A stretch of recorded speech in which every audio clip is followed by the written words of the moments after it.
Hello, John Dove here, and welcome to the latest episode of the Speed Mooting Partners in Crime podcast. Hayley and I had a lot of fun recording today's episode. We discussed the King's speech related to the opening of Parliament and the implications for you, so why the King's speech is massively important for commercial awareness. We also discussed the pre-sentence report, what it is and why it's so important in relation to the sentencing of offenders. We answered some of your questions, so we had some very interesting questions relating to mooting, and we also discussed what we've got coming up at both Speed Mooting and the Advocacy Club. It was a fun episode, we enjoyed recording it, and we hope you enjoy listening. Live, hello, welcome to the next episode of the Speed Mooting podcast. I'm John. And I'm Hayley. Welcome. So, another Here week, another podcast. We're back. Episode 16. 16. For those of you new to the podcast, we like to name our episodes. And it started with Formula One drivers. It veered off down other tracks. Yep. If you'll pardon the pun. You're on fire today, John. He's John. on fire. But we're back to Formula One. Number 16. Hayley, do you know who that is? Well, you said it was going to be somebody who's done a milestone or something this week. Well, that's when we get past Formula One. Oh, so we've got a Formula One driver first. We've got a Formula One driver first. Okay, can I have a clue? Okay. Is it a current driver? He's a current driver. Okay. He's Monegasque. He's what? From Monaco. Oh. That doesn't help me. Anything else? He drives in red. Okay, so he's a Ferrari driver. He's a Ferrari driver. Which means he's either Charles Leclerc. He is Charles Leclerc. Oh, it is Charles Leclerc? It's Charles Leclerc. Out of curiosity, do you know the other Ferrari driver? I do. Oh, God, what's his name? To give you a hint, his name is another variation on Charles. Charlie. No. Another variation of Charles. Oh, go on. Carlos Sainz. Carlos is a variation of Charlie. I think so, yeah. I don't think so. I'm pretty sure it is. I think you've just made that up. Maybe I have. We'll do some Googling afterwards, but I'm pretty sure that's right. Okay, so we have Mr. Leclerc. Mr. Leclerc, current Ferrari driver. Who was our other? Well, two others, and you mentioned milestones. Mm-hmm. So these are both 16-time world heavyweight champions in wrestling. Wrestling, of course. Professional wrestling, that is. So two 16-time world champions, they're the joint record holders. So they must be pretty famous. Yeah. So I'm going to name some famous ones. The Undertaker. No. The Rock. No. Rock's a 10-time champion, so you're not far off. Okay. John Cena. John Cena. Is he in it? Yeah, You can't see it's me. him. You can't see me. I mean, John Cena, for those of you that haven't seen Money in the Bank yet, apologies for the spoiler, but he announced his retirement. Oh. And 2025 is going to be his final run. Will he get the 17th world title? Can he break the record? So has nobody gone further than 16? No, well, apparently Ric Flair will say that he's got more than 16 world titles because you can class titles from different organisations and the like, but as far as the record books show, 16 world titles. So he might turn around and say, well, he's got other world titles from independent promotions and all the rest of it. But in terms of the ones that actually count, which I think are WWE, WCW, NWA, ECW maybe, I think they're the ones that count. He's only got 16. Okay.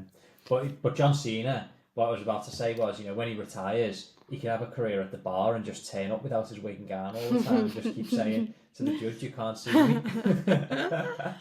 So maybe you should give people some context on that one, John.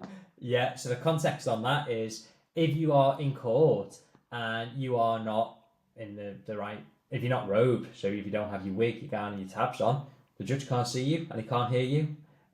So I mean, he can see and hear you, but he'll say, I can't see you. I can't, which basically means he's not going to listen to any of your submissions, doesn't it? Your submissions don't carry any weight. So in theory, you could be talking, but the hand ain't listening every day. Judge, talk to the hand. Oh, that's it. Sorry, talk to the hand because the face ain't listening. So there we go, John Cena. And was there another? There is another. I accidentally gave his name away then, but... Oh, what was his? I forgot. Okay. You won't get him anyway, because he was a bit before your time. The Nature Boy, Ric Flair. Ric Flair. I have heard of Ric Flair. Yeah. Probably because he... Well, is it a catchphrase? I don't know, but he goes, woo! And his finishing move is the figure 4 leg lock. The what? The figure 4 leg lock. I'm going to have to get a clip of it and put it up here as B-roll, because I'm sure all the audience like me is thinking, what on earth is that? I need to see it. Yeah.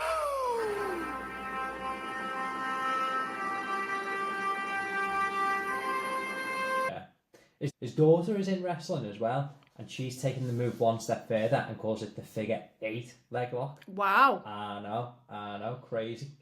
But there we are. Welcome to episode 16, the Charles Leclerc, John Cena, and Ric Flair episode. Boom. Well, should we talk some law? Let's talk some law, John. John. Talk Formula 1, we talk wrestling, let's get on to law. Yes. Quite a big week. Speaking of Charles, King Charles III opened Parliament this week with the King's Speech, didn't he? He certainly did, yeah.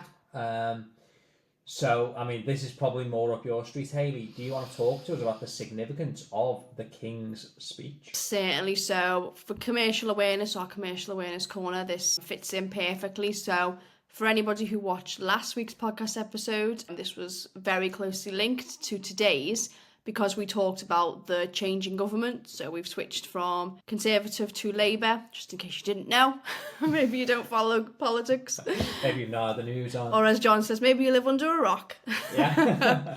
So we were talking last week about what that means for any bills and proposed new laws that are going through Parliament.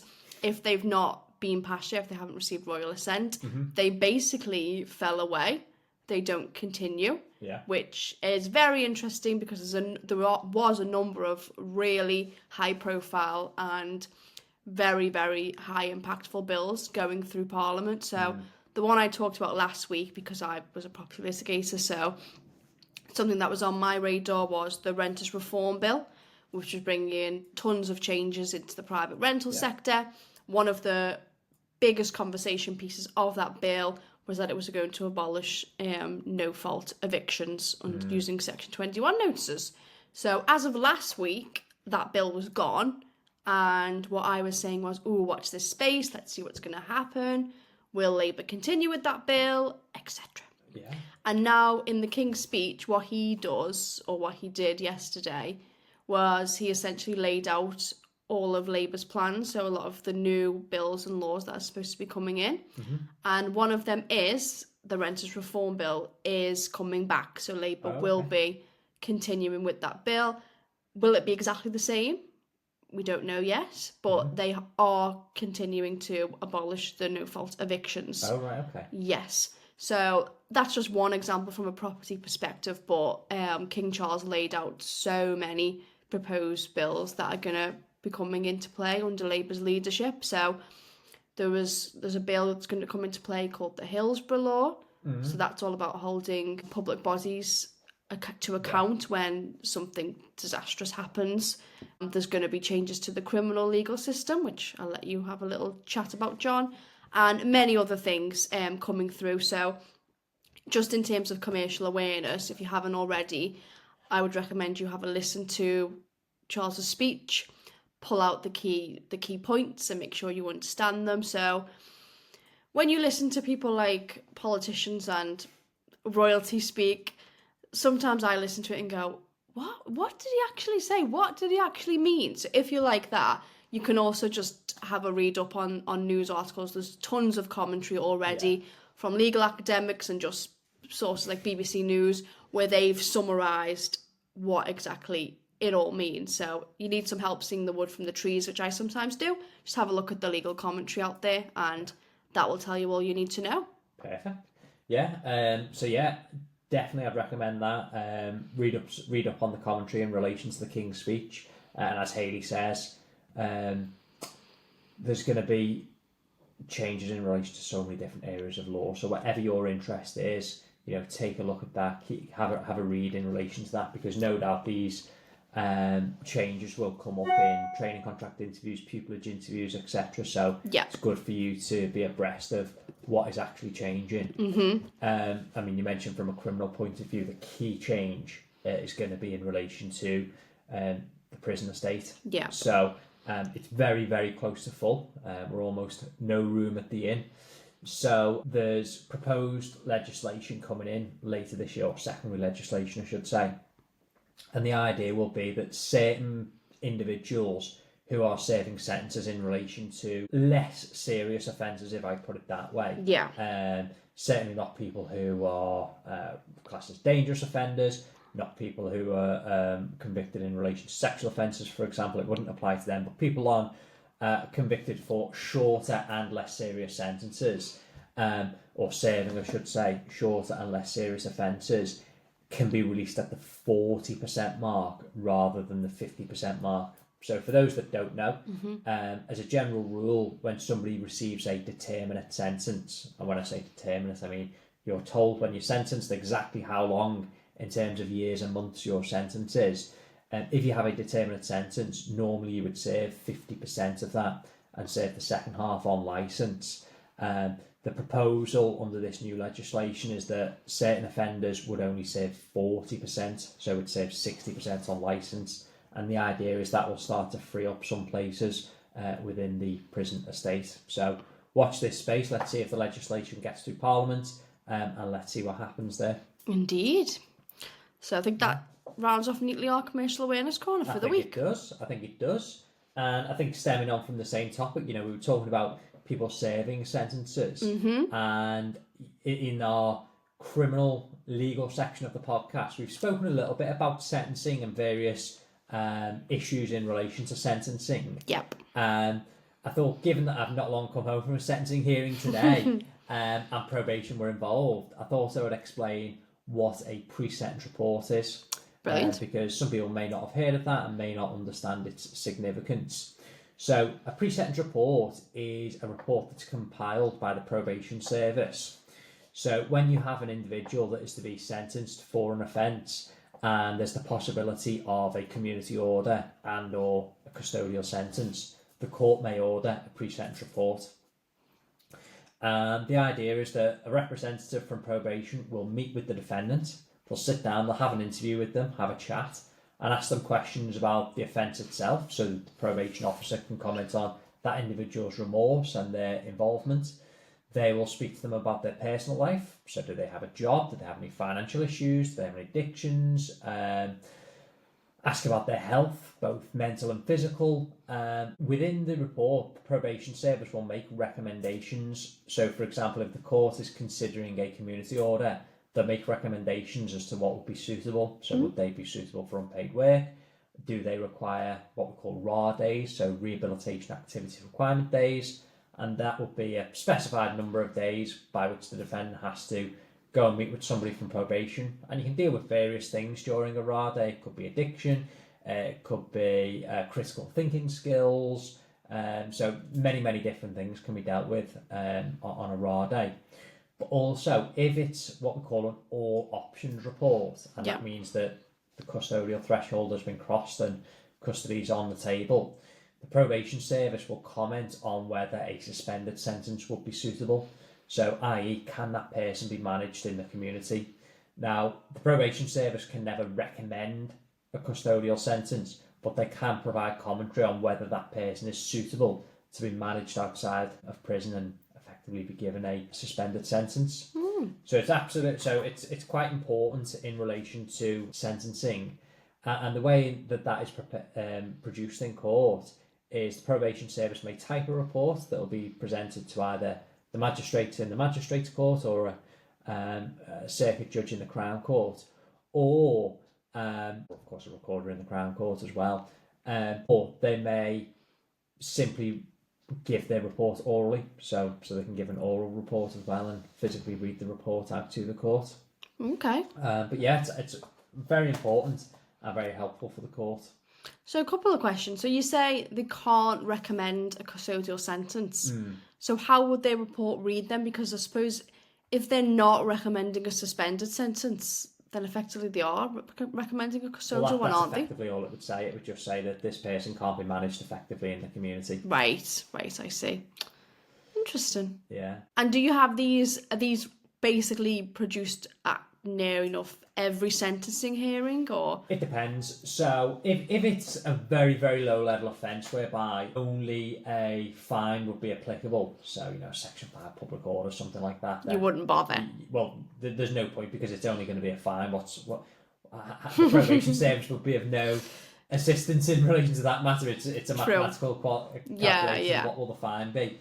Cases whereby it just about crosses the community threshold, sometimes you may turn around to the court and say, well, look, it's crossed the community threshold, this person's fit and healthy, we know what the outcome is going to be, and you can invite the court to impose unpaid work requirements in those circumstances. It's pretty obvious to everyone in the court that that's what the outcome would be. So as a general rule, anyone who's been sentenced for the first time and it's a case where it's crossed the custody/community threshold, normally the court would order a report. The court may also want a report if it's going to consider dangerousness. Now, I won't go into massive detail on dangerousness because that's a topic in and of itself. Yes. But for certain serious offences, an offender can be considered dangerous, and if they're considered dangerous, they are then given an extended sentence, and the probation report can be helpful in effectively giving commentary on whether they believe that person to be dangerous or not. If it's a matter whereby, I said that certain individual, most people when they've crossed the custody or community threshold will have a pre-sentence report. Yeah. If it's a matter whereby it's only ever going to result in a custodial sentence, and the custodial sentence is inevitably going to be more than 2 years, such that it can't be suspended, there's no point in having a pre-sentence report unless there are quite significant mental health issues there, or some other limited circumstances. As a general rule, you proceed straight to sentence without the report. There we go. That is our learning the law segment for this week. Learning the law segment. Oh, I forgot to ask you, John. Yeah. Did you hear about the lawyer who sued the airline because they lost his luggage? I didn't. Unfortunately, he lost his case. Oh. That's what we call a grown joke.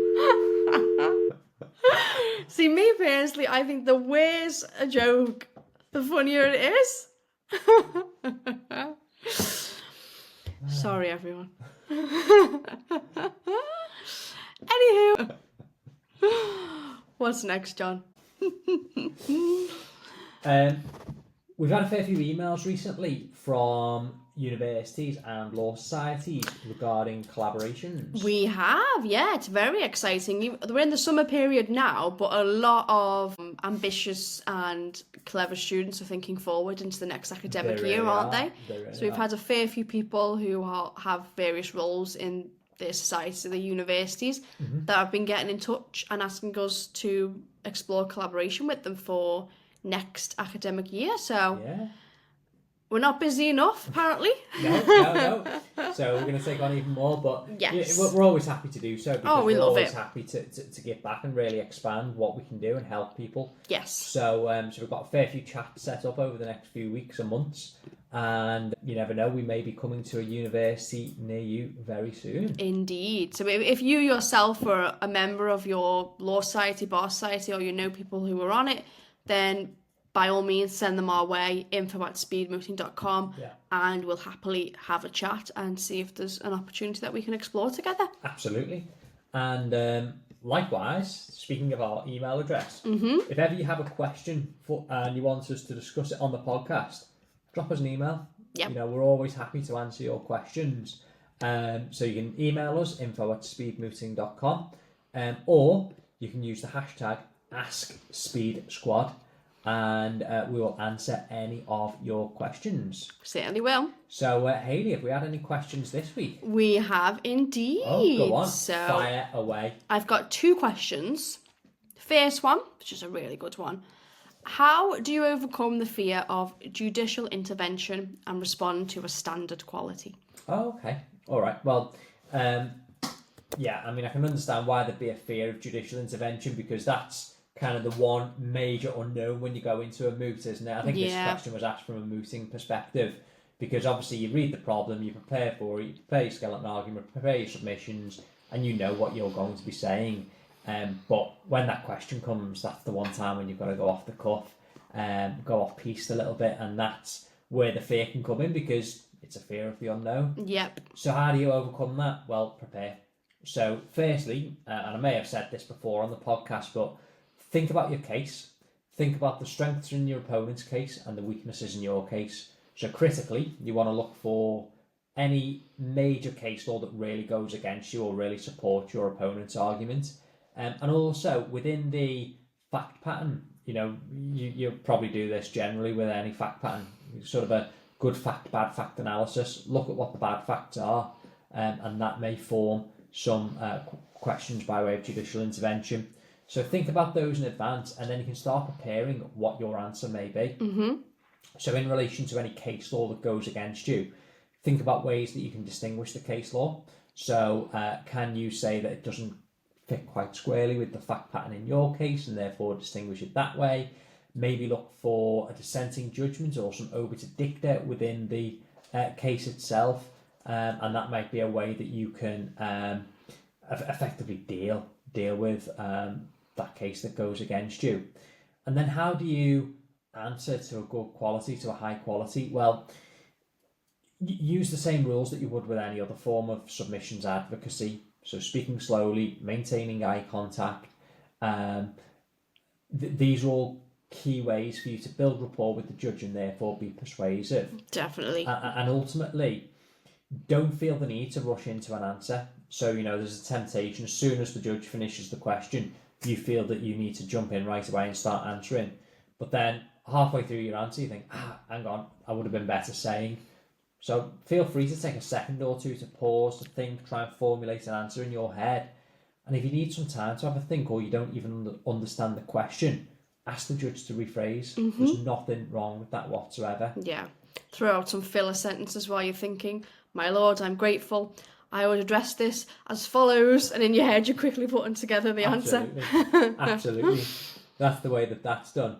And did you say we had a second question, Hayley? We did. Let's take a look. Okay, interesting one. Would attacking your opponent's arguments during the moot be a bad thing? Not necessarily. I don't think so. I think it's pretty essential, isn't it? I think it's ultimately crucial, because you're both arguing two separate sides of the same coin. So ultimately, you want to persuade the judge that your argument is right, and ultimately you're right. Naturally, your opponent is wrong. So I think the word attacking is interesting, because you don't want it to seem like you're attacking. It has to remain professional and courteous. Yeah. But ultimately, you need to persuade the judge that your argument is better, as you say, John. So what's the difference? How do you go between attacking? So we think about it from an attacking point of view. So it sounds a little bit sort of ruthless, doesn't it? What my learned friend said is rubbish. My learned friend is completely wrong. This is rubbish. No, you're not going down that road. But you'd say, my learned friend so you might be first, and you've seen your opponent's skeleton argument. So my learned friend is going to rely upon this case. My learned friend is going to argue the following. However, I would submit the more persuasive argument, the more relevant authority, the authority that they're citing wouldn't quite be appropriate in the circumstances. So it's all about taking their argument and knocking it down, but doing so in a professional way. Yeah. Obviously not being so sort of, school ground about it. You're wrong, but my learned friend's submission is as follows. However, I would submit that the stronger argument is X, Y, Z. Yes. So yeah, that's how you deal with that. And it's the same in practice, isn't it? Really, well, of course it's one big argument, and you need to win. But you don't do it by attacking your opponent. You just do it by persuading the judge that your argument is the sound one. So to give an example, so I was dealing with a bail variation application earlier this week. So I'd seen written submissions from the Crown and say, well, one of the concerns that the police have is, and set up that concern. I said, however, this concern can be dealt with by, and then suggested why it wouldn't be an appropriate concern in the circumstance. So you know what your opponent's going to argue, but effectively you're dealing with that as part of your own submissions. And I think that's an appropriate thing to do, a valid thing to do, but you do it in a professional manner. Yeah. Perfect. Yeah. Well, that is Ask Speed Squad for this week. So We love your questions. Keep sending them in to us and we'll answer as many as we can. We do get a fair few sometimes, but we love it, so keep sending them in to us. Keep sending the questions. Yeah. So it's a busy week with podcasts this week, isn't it, John? So we're recording ours today. You've got another one later today, a Conversations with Counsel podcast. Conversations with Counsel, yeah. It's going to be an interesting one. So if anyone's perhaps just found this podcast, the Partners in Crime podcast, we do have another, which is Conversations with Counsel. So that is John interviewing various members of the legal profession. So we released one earlier this year with a former judge, a criminal barrister. Yeah. We've got one recorded with a trainee solicitor. We've got one recorded with a previous national speed mooting competition winner. We have. And the one you're recording today is with another barrister. So yeah, check out the previous episodes on our YouTube channel. And they're always really, really popular, these episodes. So if you want to know when a new one hits, make sure you're on our mailing list, speedmooting.com/contact, and you'll be notified whenever we release those new episodes. Absolutely. So you're a busy bee, aren't you, John? I certainly am. It's so funny, John. You were telling me, weren't you, that you're starting to get recognised in different courts because your face is just everywhere. LinkedIn, YouTube, Instagram. Yeah. You're the speed mooting guy. Yeah. Yeah, because you're a guy, aren't you? You'll have to start signing autographs. I will do. It's going to get to that point soon, isn't it?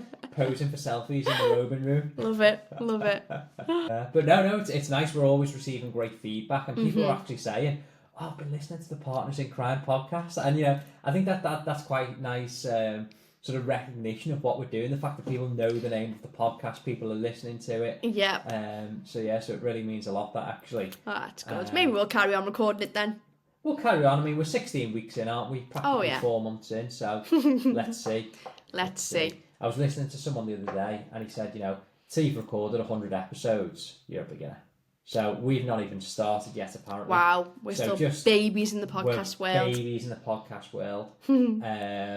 So I mean, just think, 100 episodes in, that'll be about 2 years for us. Just think how good the podcast is going to be then. Wow. Yeah, that would be crazy. Well, we have a crazy studio located in Austin, Texas, next to Joe Rogan. Maybe. Good luck. I know you enjoy your travelling, John, but would you really want to travel back and forth from Texas for your court appearances? Every Friday, yeah.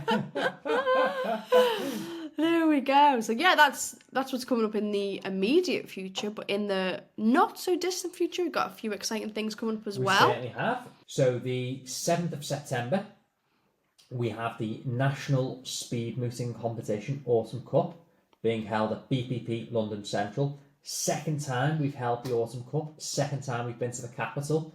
It was brilliant last year. BPP, they always are brilliant hosts for our competition. We've worked with BPP for a long time now. So we're excited to bring it back. It's really good to bring it back to the capital, isn't it? And my mum and dad are excited to go back down there. Your mum and dad love it, don't they? Yeah. We all go down, we'll spend a little weekend out there. It's really, really nice. I mean, it's crazy. Like, nothing compares to that day. We're up early hours. We don't sit down once. We have like a couple of bites of lunch because we're always in the middle of a million things, but I wouldn't change it. It's such a fun day. No, not at all. It's brilliant. But, keep an eye out for us when you're down in London. You might see us there and, we'll share a beer with you. Yeah, definitely. So we've got... Sign up is still open and will stay open until all 128 places are filled, which will probably happen soonish. It's filling up very quickly. Pretty much 3/4 of the way there now, aren't we? Yes. So I would expect probably a couple of weeks and sign up will be closed. Yeah, so absolutely. As long as you go on the website, speedmooting.com/autumn-cup-2024. The full link there. I will caption this in the podcast in case you can't remember all of that. As long as you can sign up, there are places left. Indeed. If you see the big sign saying, sorry, no places left, then you snoozed and you loosed. You snoozed and you losed. Yeah, so they're our competitors, but we're actually just in the process of recruiting our judges now as well, aren't we, John? We certainly are. So if you don't know, all of our competitions are judged by practicing barristers and solicitors and a couple of university tutors. We even have a few judges come along and join us on the day. Real judges, yeah. So really, really exciting. We have our regulars that join us year in, year out. You know who you are, and we're really, really grateful to you. Incredibly grateful.